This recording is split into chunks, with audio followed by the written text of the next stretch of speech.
My guest today is Hügo Krüger. Thanks for having me back. I suppose to introduce myself. I'm originally from South Africa. I actually stay in France at the moment. I am civil engineer by qualification, and I've did my master's in nuclear, the construction of nuclear sites, and I've worked on various infrastructure projects. So I've worked on the construction of France's nuclear new builds. I've worked at the International Fusion Reactor, Thermal Nuclear Reactor ITER. And I've worked on offshore wind, actually, one of your favorites. And I've worked on oil and gas, another one of your favorites. So I've worked all over the energy sector. I've got a sense of how much these projects cost, what they take to build.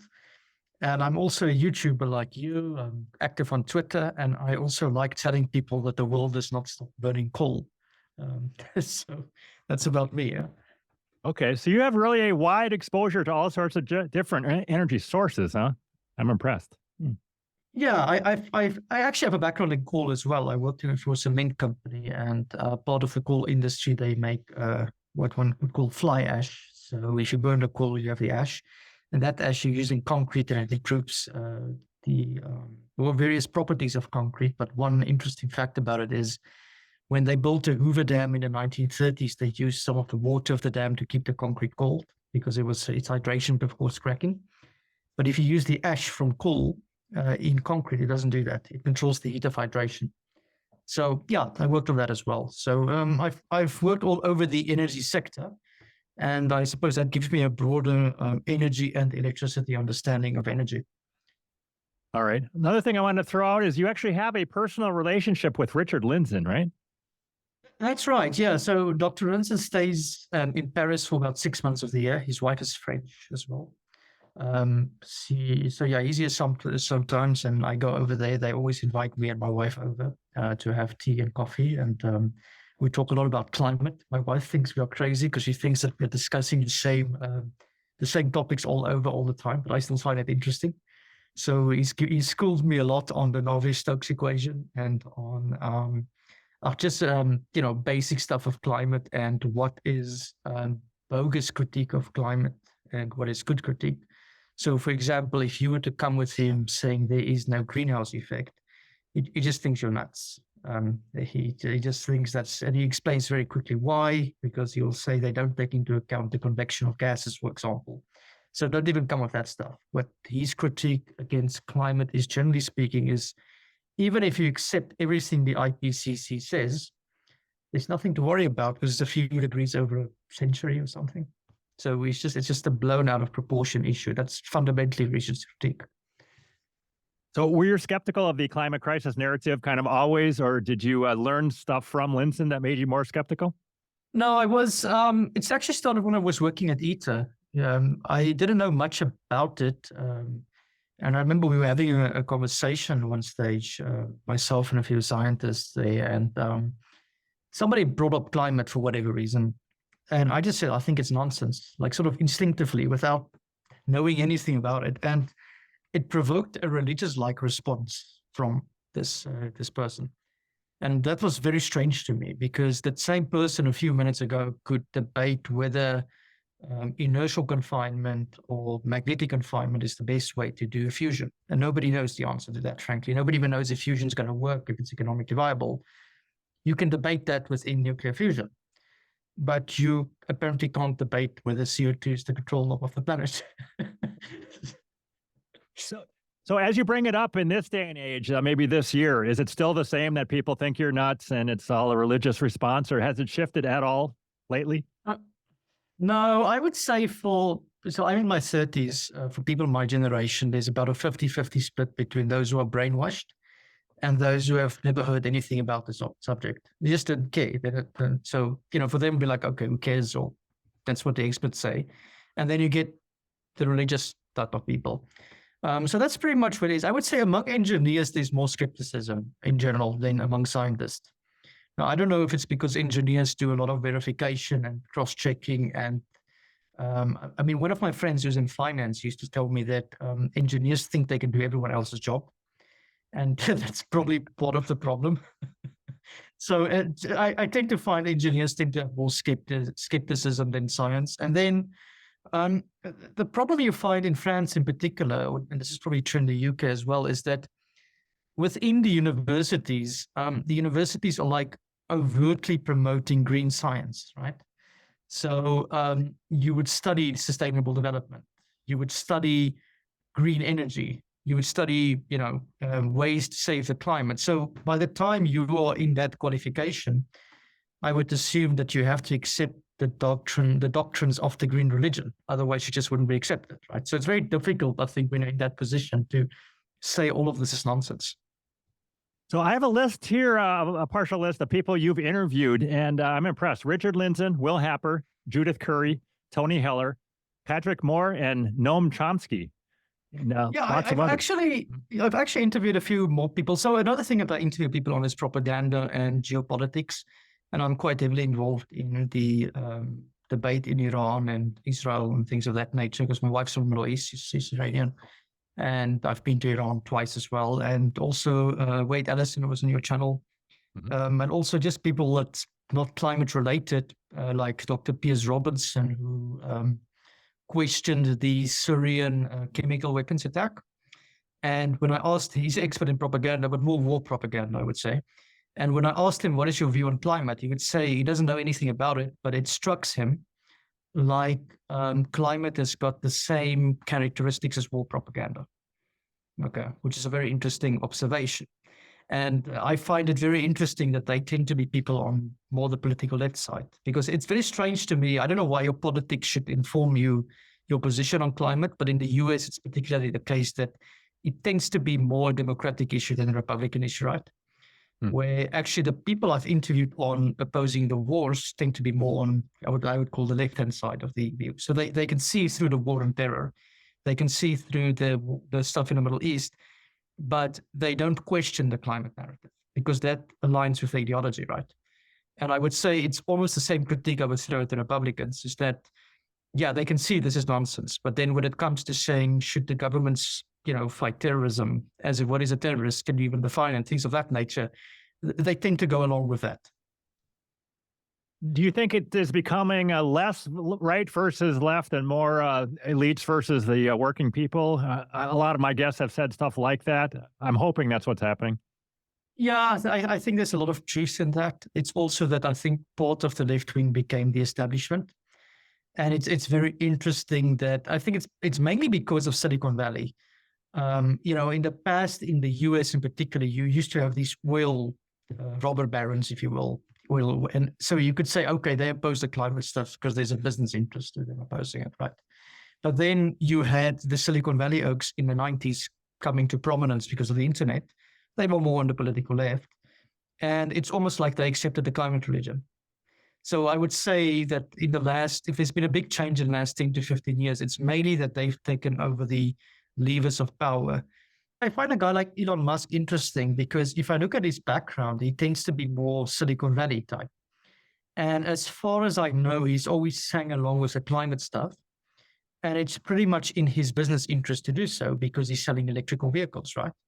Although he's sending rockets to Mars with presumably not electricity, but the fossil fuels. But I find people like that interesting, that they tend to be the establishment nowadays, and they have a business interest in perpetuating the climate narrative, even though I think if you really press him, I'm not sure he believes it. I think he'll be very skeptical of it. I mean, I've never heard him, I've heard him a few times saying we need a carbon tax and this and that, but I've never really heard him expressing deep views on it. And I would guess that's a lot of this has got to do with money. But it's sort of like you have to be part of that club to accept this type of narrative, right? So are you in a camp that says that Elon Musk is doing a great thing for free speech and you're kind of a fan of his, or are you still deeply suspicious of what's happening with him? Or what do you think? I'm deeply suspicious of many people these days. So that's a bias I've got. Look, I would say Twitter is definitely more open since he's taken it over. But I know he's also censored a lot of people who tend to be critical of, the US wars in the Middle East in particular. But on the climate stuff, he's allowed people to say pretty much what they want. And I think that's been by and large a good thing. So it's sort of like he selects his views that are also unacceptable. And that is, but if you take a free market approach to that, you would say that's fine because that's his business. And if he owns the business, he can censor people, right? That's generally what I would say. There will be other platforms. Have you kept track a lot of what RFK Jr. is saying, and are you a fan of him, or what do you think of him? No, well, his views on Israel and the Middle East is pretty much US foreign policy. So I've been quite astonished at that view that he would take that, which is pretty much he sings along with whatever's going on over there. And his views on climate, he has been do a pre-market, which I found interesting. So he sings along with the narrative, but actually the solutions he proposed to it seems to be more Republican-like. That's about all I figured out about him. And then on the vaccination and the COVID stuff, yeah, he was very skeptical about it, and rightfully so. And so was I, for what that's worth. Okay, so on your podcast, on your Substack, you seem to be kind of digging into all sorts of different rabbit holes. And are you having to self-censor yourself a lot to stay on YouTube, or how's that going? So I'm on various platforms, and I think that is how I leverage against it. So I write for mainstream newspapers as well. So I've written for Newsweek, for example. I've written for Quillette in Australia, which is relatively nice. I read for UnHerd. I write in South Africa for Independent Online, who allows me pretty much to say whatever I want to. The editor is very much free speech. Very much open to free speech. And that's also because I tend to write those views for free, and I think it helps circulation a little bit. So they don't care too much about it. And then the deal I have with them is I put that on my Substack.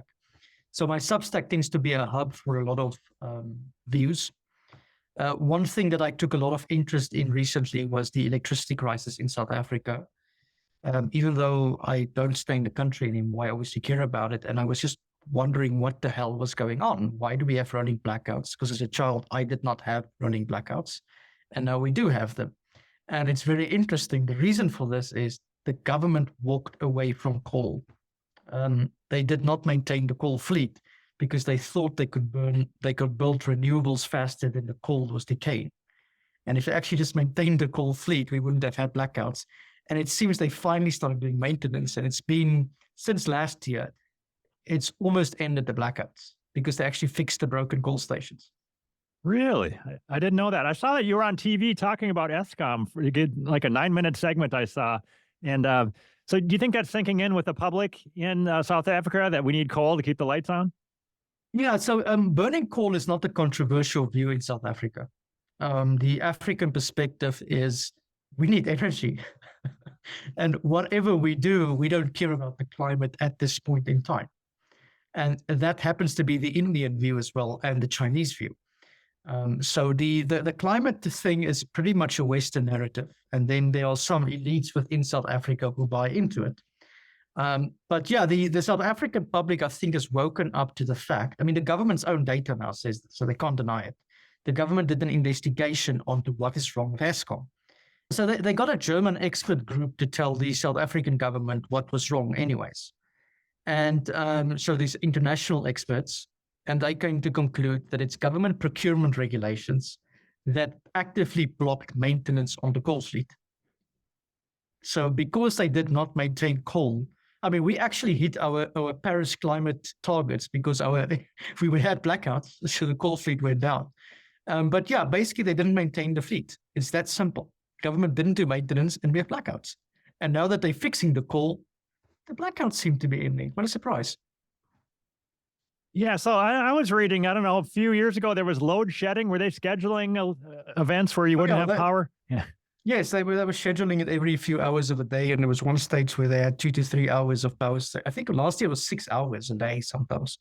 So it's really horrible. And then the engineers started raising their voices. And we were looking at this stuff and we're like, we could not believe what was going on, because I had an idea that it's lack of capacity. We didn't build enough power stations. Now, there's some truth to that because the population was growing faster than we could supply. But Eskom has about 50 gigawatt or 50,000 megawatts of installed capacity. At this stage, 25,000 is working. So if half your units are not working, that's not because you didn't build enough. That's because you didn't fix it. And the reason South Africa has blackouts is very simple. The government didn't do maintenance. There was no maintenance budget. So that's super interesting. So you're saying they're doing it now. Now they're fixing the plants, and now no more blackouts, pretty much, huh? Yeah, pretty much. It's not out of it yet because we don't have a safety margin. So it can still go 1 or 2 hours a day. But that's pretty much what happened. They also built some rooftop solar. Solar actually helped a little bit. And the ESCOM was losing its monopoly. But basically, they had a national monopoly. And that's one reason. The other reason is the government passed laws that prevented ESCOM from building new power stations. Okay. And the reason for this was is they wanted to privatize ESCOM. So then they said the Department of Minerals and Energy would, in the meanwhile, allocate capacity. But they never carried ahead with the privatization. So we had this weird system between national, it was like a transition phase, but we've been in transition since 2008. The other reason is they imposed a tariff and they said the price of electricity shall be this low. So ESCOM was basically selling electricity at the bare bone. And when you do that, you eat into your maintenance budget. So they were price fixing us into blackouts. Yeah, and certainly you would think that businesses in South Africa, they would want the lights to stay on rather and pay a little more for maintenance, right? That's what they want. Yeah, so this is the joke of it. So the joke was if you just increase the price, just markets, right? There'll be fat in the system and businesses will be like, why don't we buy those coal stations and we fix them? And actually the government has been offered this a few times that private investors say, look, this thing is profitable. We just have to put some money into it, fix the coal stations, and we have 20 to 30 years of almost monopoly. But the price of electricity was kept artificially low so that nobody wanted to invest into South Africa. So this is a good example of how price controls leads to shortages. And unfortunately, the regulator has not given up the power to set prices, but now the price has gradually increased to a point where ESCOM is recapitalizing and, you know, surprise, surprise, when you increase prices again, there's investment and maintenance and things stop working. So what do you see looking ahead, maybe 30 years in South Africa? Do you think they're going to put up more coal-fired power plants or nuclear is going to make a resurgence somehow? I think the next one is natural gas. We are the only G20 country without natural gas, which is, so there's a good potential in Mozambique. So Mozambique and is it Namibia, the two countries next to us, are all exploiting their natural gas at the moment.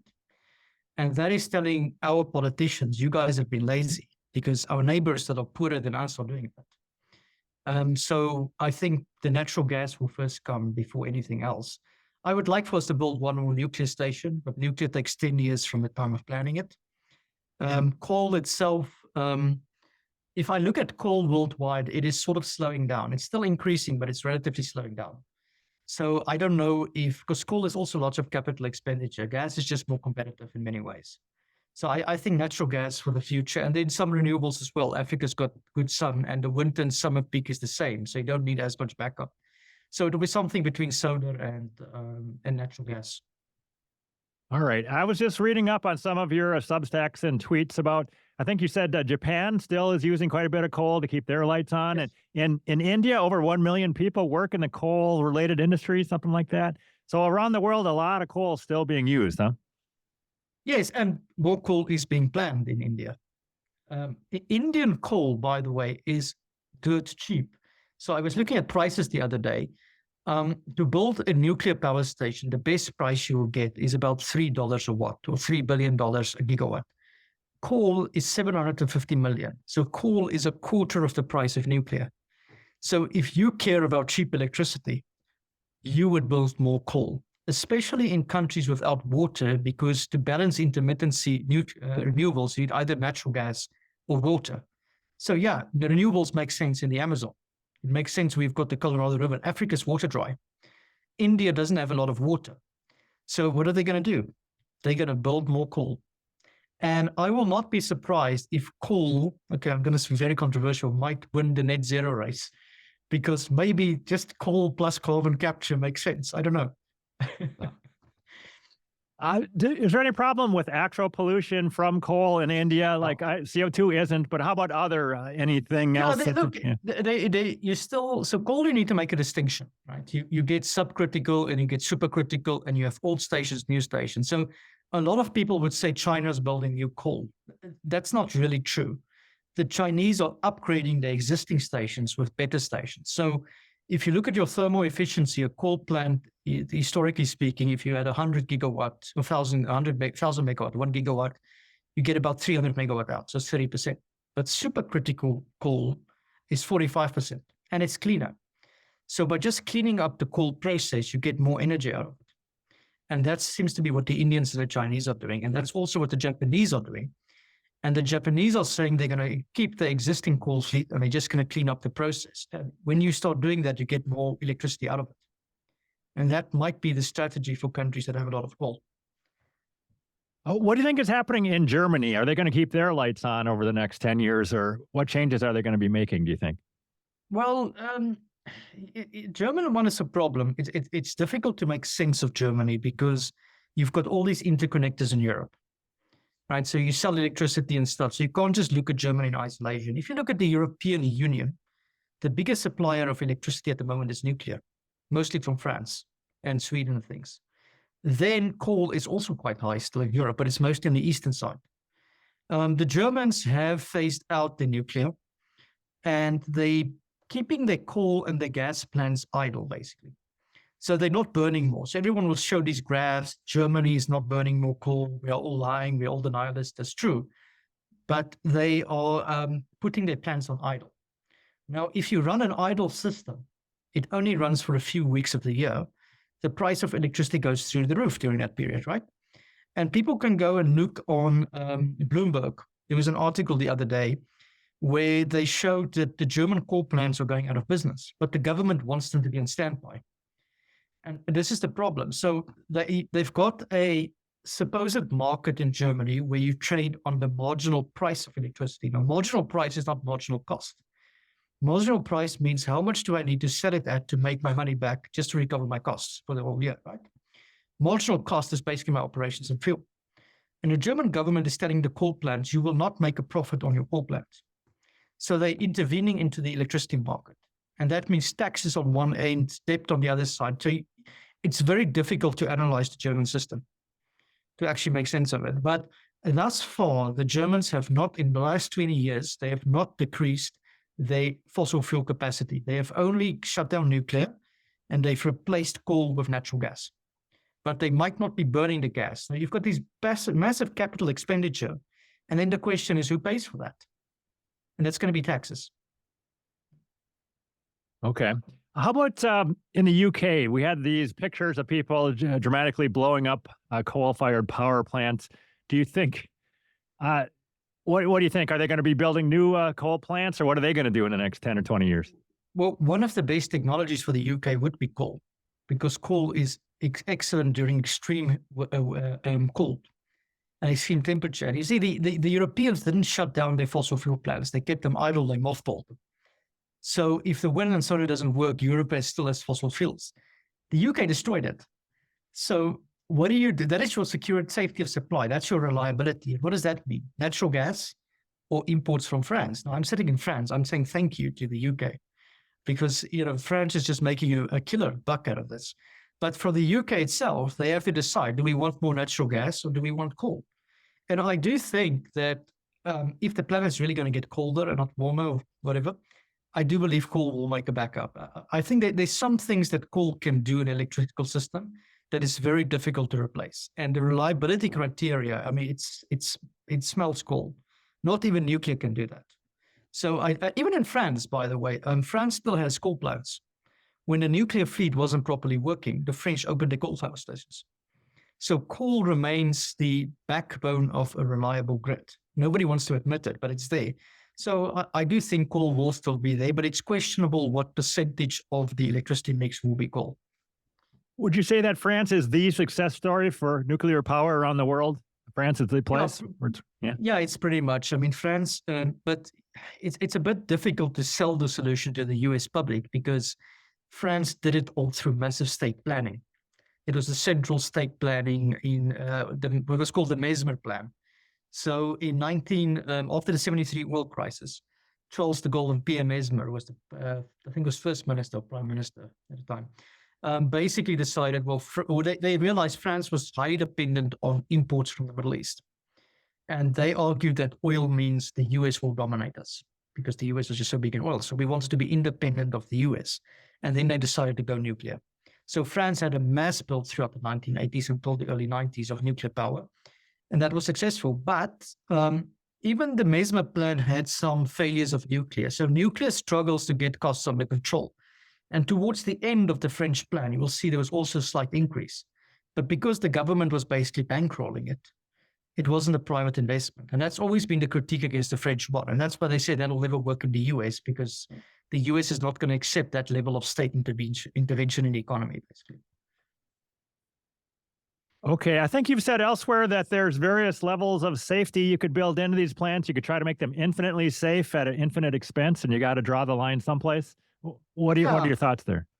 Well, I mean, it's the question about nuclear safety in general is that, so I was in Ramsar, Iran last year, where the background radiation is 250 millisieverts. And that's more than you find at Chernobyl. That's more than you find in various nuclear plants. So the question is, how much extra safety haven't we added to it?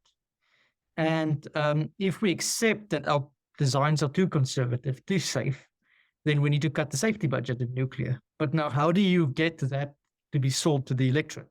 Because that means the NRC's budget has to be cut in half, or how does that work? That's never going to fly, politically speaking. But I do believe that we are overdoing nuclear safety. For a good example of this is 3 Mile Island. It killed nobody. But based on 3 Mile Island, they implemented passive safety systems. Chernobyl did not have a containment building. Okay. Armenia still has a nuclear plant without a containment building. They realized in Armenia that the reason for that is it was a failure of procedure, because Chernobyl was an idiot operator, in the procedure. So the Armenians just said, we're not going to repeat the same mistake as Chernobyl. So they had no redesign. And when Russia just invaded Ukraine, Armenia, I mean, a lot of people complain about Germany being dependent on gas. Armenia still had nuclear power. So the Armenians were not affected by Russia, geopolitically speaking. And you can argue that is because they did not follow the strict safety criteria that we implemented after Chernobyl. Okay, and you're kind of a fan, or you agree with the work of Ed Calabrese, right? That a small exposure to radiation might be more healthy than zero exposure. Do you agree with that? It might be good for you, yes. There's good evidence on this. I mean, when I was in Ramsar, you see children playing in background radiation.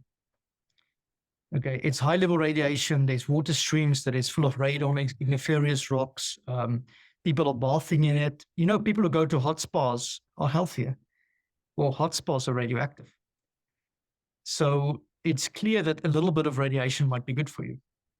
And that's basically his thesis, is what doesn't kill you makes you stronger. So it might, it's like a suntan. You know, a suntan burns you, theoretically speaking, then you tan, and that protects you against more UV radiation. So his thesis is basically that is a generalized rule for all radiation. And if we accept that, we basically accept that maybe we can relax our safety standards a bit. Can you say those numbers again? You already said them, but there's a certain number of millisieverts that you can be exposed to in a nuclear plant. And these people are living lifespans of 80 or 90 years, exposed to how much more? 10? 200. So it's the nuclear plant's about 20 or 25 millisieverts a year. Ramsar is 250. So it's 10 times as much as a nuclear plant. And there's a lot of people saying you can even increase that by another factor. So do you increase it by 10, 20, 30 times? I don't know. But we know that our safety standards are way too conservative. And public exposure is like 1 millisieverts, which is just ridiculous, because that's less than background in the US. And there's another interesting statistic on this. So the US did a lot of nuclear bomb testing in Nevada after World War II. Utah, which is next door where the Mormons stay, has some of the highest level of background radiation in the US, but it incidentally has the lowest level of cancer. So we have plausible evidence. I mean, it's obviously correlation, causation. It's like the climate, right? But there's plausibility to the hypothesis that radiation might treat cancer. And some radiotherapists actually believe this. So a little bit of it is actually good for you. Do you have any thoughts about taking a chest x-ray, for example, or for flying, let's say 20,000 miles a year at 30,000 feet? Is that safe, those two things? Yes, it's safe. It's probably good for you. We know that I saw statistics saying that airplane pilots have less radiation in the background, and less cancer, than the background population. And the interesting one is you get pilgrims, people who go to Fukushima, and they basically cry about this so-called disaster that killed nobody from radiation, by the way. But in the aeroplane flight to Japan, they would get more exposure than they would get at Fukushima. Wow. Okay. I think Ed Calabrese was saying that there's this whole idea that exposure to radiation gives you mutations, but they took bugs and they exposed them to just unbelievable levels, and they could not make the mutations happen. Do you have thoughts on that at all? Yeah, so what he's referring to is Edward Miller's so-called Nobel Prize in the 1930s or 40s. And basically, this guy shot fruit flies with a high dosage of radiation. And then he said there's a few mutations. Well, he couldn't even get replication on those flies. But then he said, okay, we have some mutations at high levels. And he drew a straight line down. And he said, we must have it at low levels. And that is the bogus theory that underpins much of modern radiation safety standards. Yeah, that's the LNT, right? Yes, linear no threshold. It's the relationship is linear as opposed to a J-shaped or a U-shaped curve or an adaptive response. There's various ways of saying it. But I mean, if you think of it, nothing in nature is a straight line. There are very few things that's a straight line. So why would biological systems have a straight line response to any of this? I mean, it's sort of asking, why would climate systems have a straight line response to CO2? Is that still the mainstream narrative, though, that LNT is real? That's it still? It's absolutely. I mean, I asked this, so I work in the nuclear industry again, and I asked this for our safety officers, and I said, well, can't we reduce safety? And like they would threaten me, like, no ways, you'll be irresponsible. So there's a certain fixation on safety. I remember I asked one of the higher safety persons, I said, well, isn't there shouldn't we reflect on this? And they would say, look, if we reduce our safety in France, that's the end of our nuclear fleet in France. So that is so fixated in the Nuclear Safety Authority. I mean, it's very difficult to even get them to talk about it. It's bad. Is there any hope that in the next 40 years this is going to change, this craziness? Well, what I would hope would happen is, so they talk about small modular reactor and private sector stuff, and I hope that various countries will have various interpretations of this. So there's good evidence to suggest the Chinese knows this already, because China's building nuclear plants at a remarkable rate, and they've got different ways of treating decommissioning. So their argument is we decommission a plant and we only take the high dosage waste away because that's dangerous. We need to rest. So that's sort of accepting there's a threshold without saying it. Okay, and some countries are doing that already. But the other consequence of this thing would be this. If we accept there's a safety threshold, it means that nuclear waste has nothing to do with it. Because we're talking about this dangerous lots of waste. Well, if we accept it decays to a safe level, it means it's not the hundreds of millions of years. It means the solution is just put it in a hole in the ground. And that's it. Yeah, I don't know what the level of exposure is, but you'd think it might be way, way less than... Yeah, so I mean, plutonium and cesium is still radioactive, maybe 100 or something years or 200, but it will not be hundreds of millions of years, because that's based on the assumption it can never get safe. I mean, if you think of it, radiation decays, and the more it decays, the less dangerous it becomes, because the half-life is because it's less radioactive, right? But the safety standard says it's always dangerous because of this linearity thing. So it means that after a certain amount of years, it'll be safe. And we have to work that out mathematically. We say, okay, keep it in a hole for 200 years. That's it. There's nothing else to do. So is it correct that a lot of waste that's being stored in the U.S. right now could be reused as fuel still, or no? You can, but the problem is it's too expensive. It's just, I mean, the price of uranium is dirt cheap, and the price of nuclear fuel is like $5 a megawatt hour. So why would you want to pay $10 just to recycle for the sake of recycling? I mean, by the way, that's true of recycling in general. People who want to recycle glass, I mean, that's a joke because sand is everywhere. So it's a question of, is it economically viable to do so? And for most recycling, it isn't, even plastics. So the best solution to plastics would be to burn it to get a little bit of fuel out of it, or just put it in a hole in the ground. But that is not acceptable to the environmentalists because, I mean, they want us to have this circular economy, which thermodynamically doesn't make sense. And it's the same argument with nuclear waste. Yes, nuclear waste is there. There's a lot of it. Most of it is low dosage waste, which includes stuff like gloves and just stuff that was used in a nuclear plant. There isn't much you can do about it. But if we accept that after a certain level it's safe, it means the only solution is basically put it on a truck and take it to Nevada or wherever and just leave it there. So is there any sort of an order of magnitude rule of thumb about if you're trying to power your lifestyle using nuclear powered electricity for 50 years, could you put the waste inside of like a gallon jug or something? Or I've heard like a coffee cup can power your lifestyle for a long time worth of waste. Yeah, I've heard something like a Coke can is enough for your life per person or something.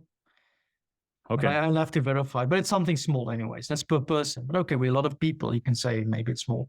And then I don't know if they distinguish between high level waste and low level waste. Most of the stuff is low level waste, which most people won't even think of as waste. It's not Homer Simpson waste. Do you have any thoughts on Cal Abel's work on, is it natrium, I think, on nuclear power?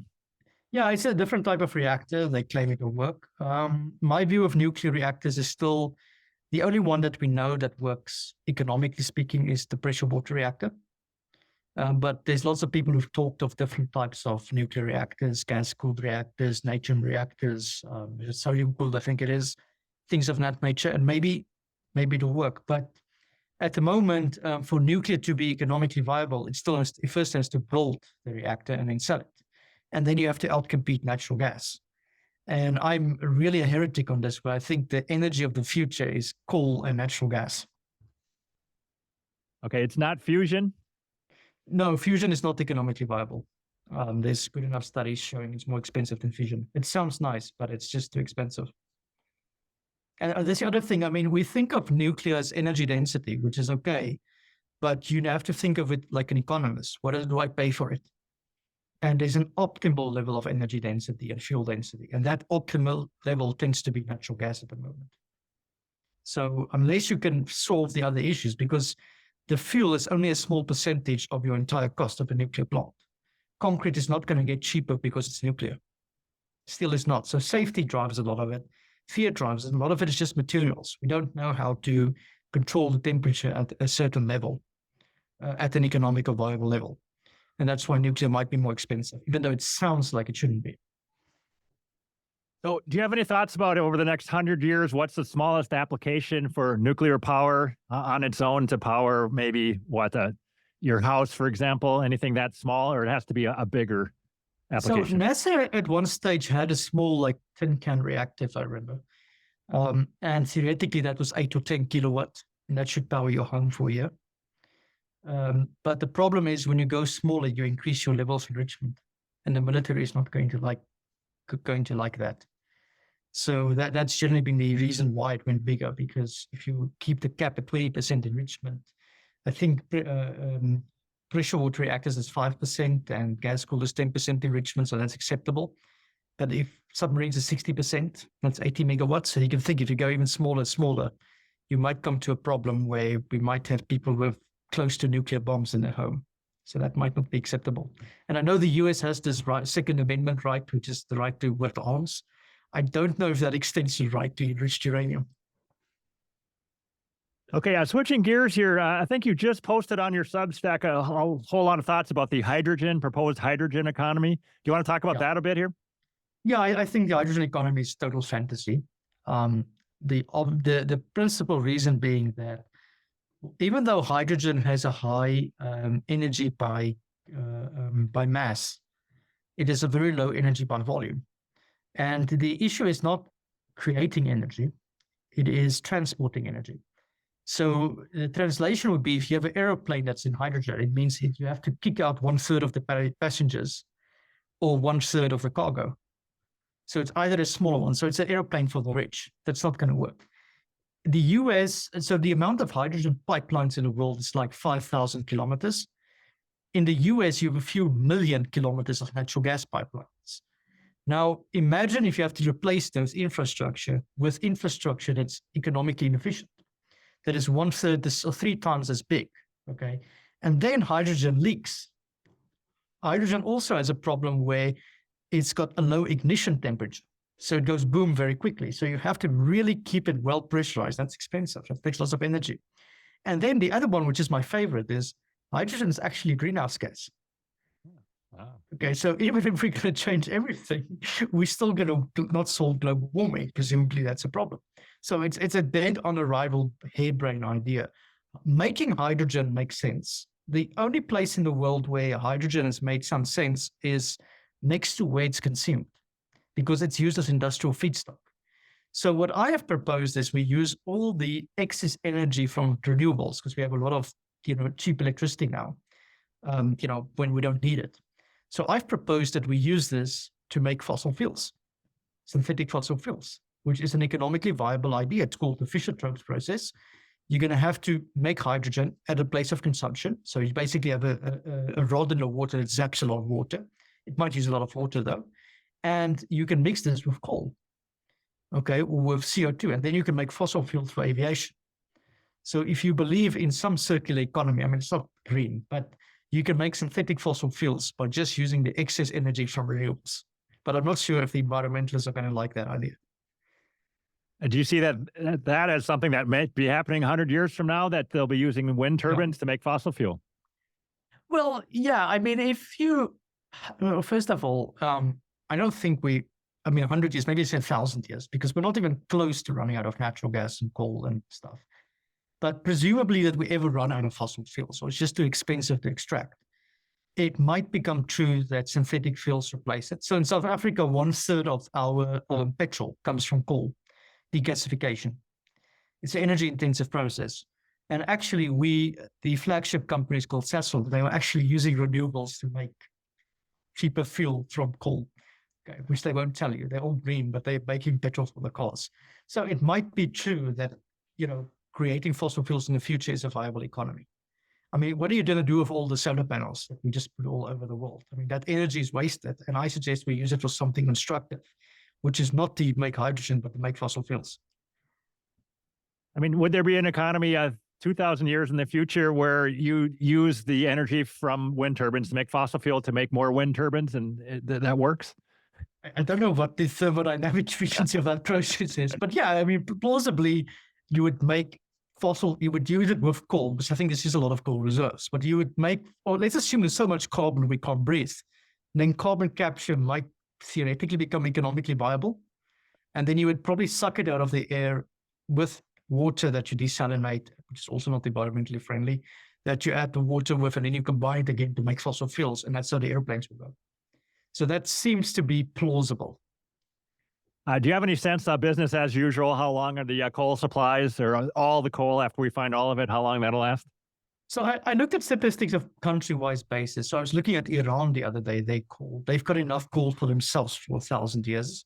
South Africa is enough for 500, 600 years. And we don't really know, because we don't have a lot of deposits that aren't discovered yet.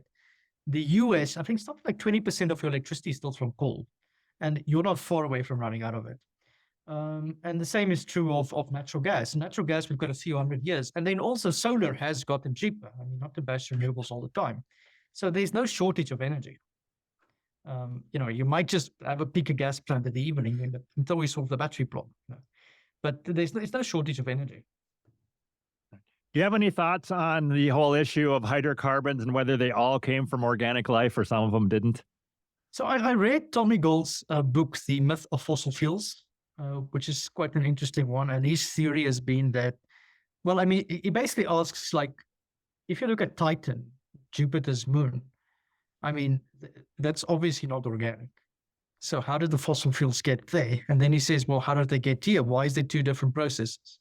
And that's basically the theory. So this theory that he's got is that life on Earth started in the deep, hot biosphere. And Tommy Gould's theory has been that life on Earth is actually the thermodynamic decay of fossil fuels. The counter argument to that would be, wherever fossil fuels, and particularly coal, has been discovered, and oil is in shallow deposits close to the Earth's surface. So that has to be a decay from plant and animal life. That's the counter narrative to that. Then the question remains, what about natural gas? Because some natural gas is clearly abiotic and some isn't.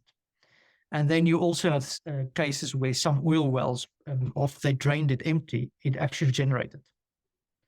And the theories, can this be last forever? And are we just extracting faster than the rate that nature is producing work? I don't know. So anyway, this is the two arguments. I don't have a strong view on that, but I know both sides of it. Okay.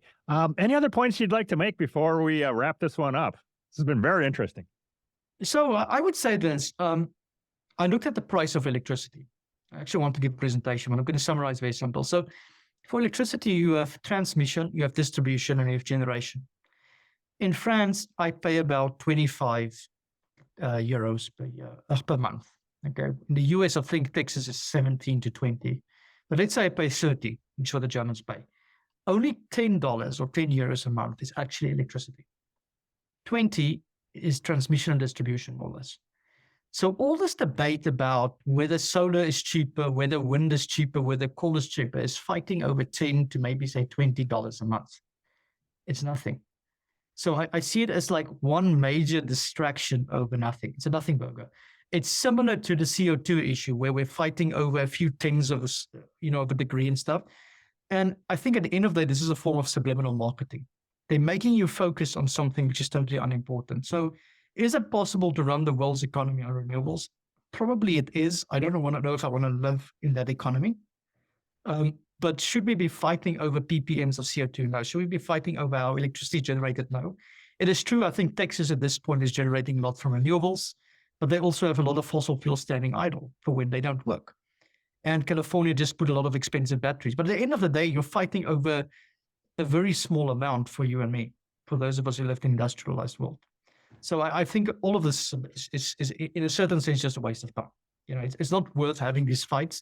And then I just look at amusement at the amount of people who protest and who, are in the street and this is their cause and they want to change the world over what, $10, $20? You're being hoodwinked.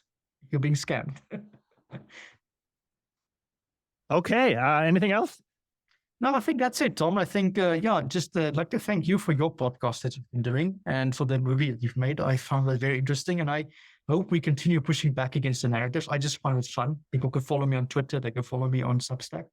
And I think it's important to challenge dogma and authority because then the rulers know that they are being humiliated. And that's how you stop them from abusing their power. Very good. Yeah, I can tell you're having fun with it. I enjoy that you are having fun with it. So we'll talk to you next time. Hügo Krüger. Bye. Thanks, Tom.